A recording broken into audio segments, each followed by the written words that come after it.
এই যে স্লোগানটা হয়, দিয়েছি তো রক্ত আরো দিব রক্ত, রক্তের বন্যায় ভেসে যাবে অন্যায়। কারণ আমি রক্ত কাদের জন্য দিব? আমি যখন দেখলাম আমরা রক্ত দিচ্ছি আর সচিবালয়ে বসে ওরা ভাগ করছে যে মেথডস অফ পেমেন্ট, যে 5 কোটি নাকি 10 কোটি, বলতেছে যে আমি ভাই নির্লোভ মানুষ, আমার এত লোভ নাই, 5 কোটি চলবে।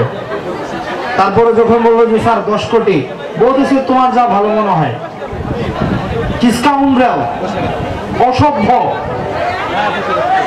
রাস্তার মধ্যে শিক্ষার্থীরা রক্ত দিয়েছে, ছাত্র জনতা রক্ত দিয়েছে, এই বার্ধক্যের নেতৃত্ব সচিবালয়ে বসে আমাদের রক্ত মারিয়ে তারা টাকা ভাগ করে।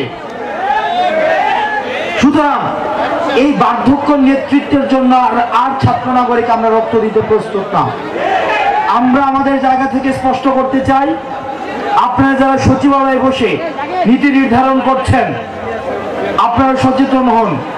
কারণ ছাত্র নাগরিক 5 তারিখ যেভাবে হাসিনাকে তার মসনদ থেকে নামিয়েছে, আপনাদের সচিবালয় ঢাকা বিশ্ববিদ্যালয় থেকে 4 মিনিট ওয়াকিং ডিস্টেন্স। আপনারা সচিবালয়ে বসে 5 কোটি না 10 কোটি ভাগ করবে, আর আমি আমার বাজারে গিয়ে আমি আমার প্রতিদিনের নিত্য প্রয়োজনীয় জিনিসটি কিনে আনতে পারবো না, এই জিনিসটা হবে না।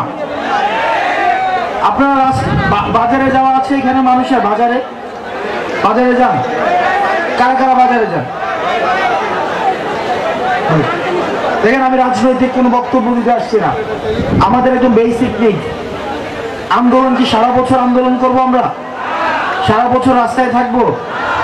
দেখেন, আমি আজকে বাজারে গেলাম, একটা বাজারে একটা মানুষ যে মধ্যবিত্ত আমাদের মতো, সে বাজার থেকে কখনোই যে একটা এই সাইজের ব্যাগ দিয়ে কখনো বাজার করে এখন বাজার করে বাসায় ফিরে আসতে পারবে না। আমরা আজকে এই সরকারের 2.5 মাস হয়েছে, 2 মাস হয়েছে, 2 মাস হয়ে যাওয়ার পরেও কেন বাজারের সিন্ডিকেট গুলো এখনো পর্যন্ত সচল থাকবে? বাজারে কেন যে সবজিটা উত্তরবঙ্গে 30 টাকা, কি কারণে সেটা ঢাকায় এসে 100 টাকা হয়ে যাবে? সুতরাং আপনারা সরকারে যারা আছেন, আপনারা বিভিন্ন সরকারি সুবিধা নিয়ে আছেন, আমরা যারা রাস্তায় আন্দোলন করেছি, ছাত্র জনতা রক্ত দিয়েছে, তারা সরকারি সুবিধা পাচ্ছে না, তাদের বাসার বাজার সরকারি টাকায় তাদের ফ্রিজে আসে না। সুতরাং বাজারের সিন্ডিকেট গুলো ভেঙে দিয়ে সাধারণ মানুষের কাছে যেন বাজারগুলো পৌঁছে যায়, আপনারা সেই ব্যবস্থা দ্রুততম সময়ের মধ্যে করুন।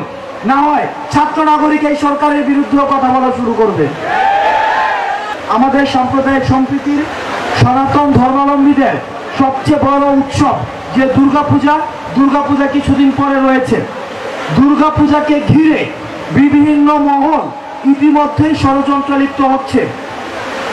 আমরা যেভাবে 5ই অগাস্টের পরে আমরা দেখেছি মাদ্রাসার শিক্ষার্থীরা মন্দিরগুলোকে পাহারা দিয়েছে, পাড়া মহল্লায় দাঁড়িয়ে দাঁড়িয়ে আমরা আমাদের সংখ্যালঘু ভাইদের আমরা বাড়িঘরগুলো পাহারা দিয়েছি।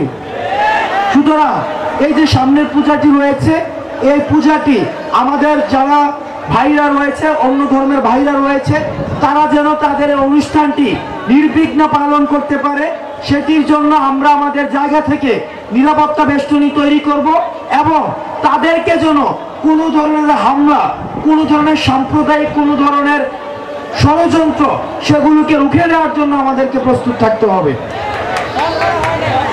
আমরা এই যে আন্দোলন করেছিলাম, এই আন্দোলনের কিন্তু আরেকটি উদ্দেশ্য ছিল, সেটা হচ্ছে চাকরি বা কর্মসংস্থানের যে বিষয়।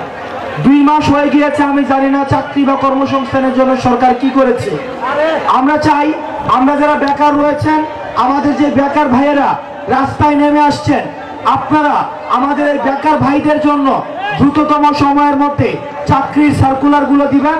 চাকরির সার্কুলারগুলো দিয়ে তাদের বেকার জীবনের অবসান আপনারা করবেন।